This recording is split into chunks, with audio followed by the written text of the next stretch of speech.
یہ بتائے گا کہ عوام بڑے کنفیوز ہو چکے ہیں، مطلب ایک طرف ہم کہہ رہے ہیں کہ جی ہم دیکھیں مارک اپ نیچے لے آئے ہیں، ہم نے مہنگائی کم کر دی ہے، دوسری سانس میں ہم یہ کہہ رہے ہیں کہ نہیں 3-4 مہینے کے بعد پھر بڑھ جائے گی، تو اب اس میں پاکستانی کہاں جائے؟ بسم اللہ الرحمن الرحیم. پہلے تو یہ بتا دوں میں ڈاکٹری کر رہا ہوں، ابھی تک کمپلیٹ نہیں کی چلے ہے. سر آپ ماشاءاللہ معیشت میں اور تو دعا ڈاکٹر ہیں. کیجیے گا، جی ٹھیک ہے، گا کہ ٹھیک. ہو جائے. بڑے سخت لمحے ہوتے ہیں، پروپوزل ڈیفینڈ کرنا پڑتا ہے، پھر تھیسس کو ڈیفینڈ کرنا، سب کچھ. دیکھیں آپ نے بڑا اچھا سوال کیا ہے، اور یہ میں آپ کے پروگرام میں ویسے ہی میڈیا پہ میں کہتا رہتا ہوں کہ یہ جو باتیں ہوتی ہیں نا، یہ جو انفلیشن کے نمبرز ہوتے ہیں نا، وہ نیومریٹر اور ڈینومینیٹر کا گیم ہے. بالکل. پچھلے سال یہ اس لیے بڑا تھا کہ آپ کی ریمپنٹ ڈی ویلیویشن ہوئی تھی، تو 26% آپ کا انفلیشن جو تھا بیکاز آف ڈی ویلیویشن تھا. اب الحمدللہ جتنا شور مچا دیا ہم نے، تو اب وہ ڈی ویلیویشن رک گئی ہے. تک کافی ایماد تھی، آپ نے دیکھا ہوگا کہ 350 کا کوئی ڈالر کہہ رہا تھا، منسٹری آف فائنانس نے اپنی کیلکولیشن 295 روپے پر ڈالر پہ ایوریج رکھی تھی. تو یہ سب چیزیں موجود تھیں، بٹ اللہ کا کرم تھا کہ ہم نے کافی چیزیں کی، اور آج آپ دیکھیں اس کے نتائج نکل رہے ہیں. ہر 10 روپے پہ 2% انفلیشن آپ کی بڑھ جاتی ہے، تو وہ ایک کم ہو گیا. اب جو آپ نے کہا پرائم منسٹر صاحب، پرائم منسٹر اب آج کی بات کر رہے ہیں کہ آج کم ہو رہا ہے، یہ سب کچھ ہو رہا ہے. دیکھیں اپریل سے آپ کی ایک ٹینڈنسی آئے گی کہ یہ جو انفلیشن گر رہا تھا نا آپ نے دیکھا ہوگا 20 22 24 26 اس طریقے سے انفلیشن بڑھا، اور پھر ٹیپر آف ہوتے ہوتے نیچے آیا. تو اس وقت میں نے آپ کے پروگرام میں کہا تھا یہ نیومریٹر اور ڈینومینیٹر کی گیم تھے. جو کل نیومریٹر تھا آج ڈینومینیٹر ہو گیا، تو ڈینومینیٹر ہو گیا تو ہلکا ہو گیا. اب ہوگا یہ کہ اپریل کے بعد آپ دیکھیں گے نا، تو جو ٹیپر آف تھا نا وہ 11 12 13%، آپ سلائیڈ میں دیکھ لیں گی جو بھی ہم نے پبلش کی ہے، تو آپ بھی دیکھ لیں، اس کو آپ کو میں بھیج دیتا ہوں.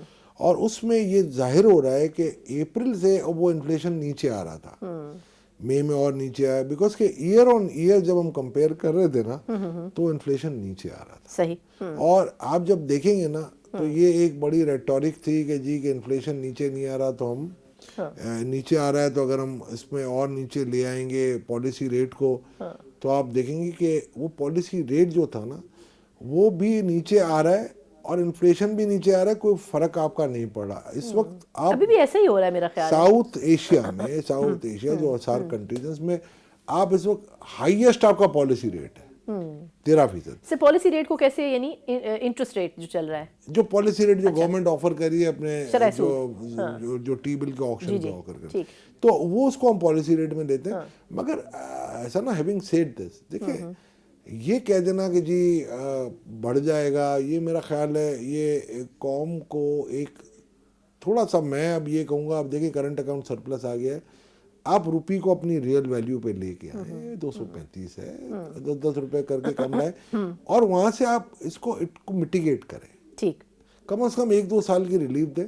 دوسرا آپ نے سوال کیا کہ جی عوام ششو پنج میں ہے کہ یار ہماری مہنگائی تو کم نہیں ہوئی، تو یہ پہلے بھی میں بتا چکا ہوں کہ یہ افراط زر میں اضافے کی شرح میں کمی ہوئی ہے، افراط زر میں کمی نہیں ہوئی ہے. اب یہ ویسے ایک الگ ٹاسک ہے پھر اس کا مطلب ہے نہیں، کہ افراط زر میں بھی کمی کی جائے. دیکھیں وہ کب ہوگا آپ کا، کہ جب ڈیفلیشن ہوگا، یا ابھی انفلیشن. ڈیفلیشن کا مطلب ہے ریورس ہو، یعنی کہ اگر فرض کریں آج کل 32% تھا، کوئی ایک چیز تھی 100 روپے کی تھی، 32% انفلیشن ہوا تو 132 کی مل رہی تھی. اب اس سال اس میں صرف 5% اضافہ ہوا ہے، تو وہ 137 36 38 کی مل رہی ہے. اگر فرض کریں وہ 6% اضافہ نہ ہوا ہوتا اور 5% کمی ہوئی ہوتی، اور 132 سے 5% کم کر کے میں یہ دیتا آپ کو 100 سے 26 روپے میں، وہ ڈیفلیشن کہلاتا ہے. تو وہ اس وقت ہوگا جب آپ کرنسی کی ریئل ویلیو لائیں گے.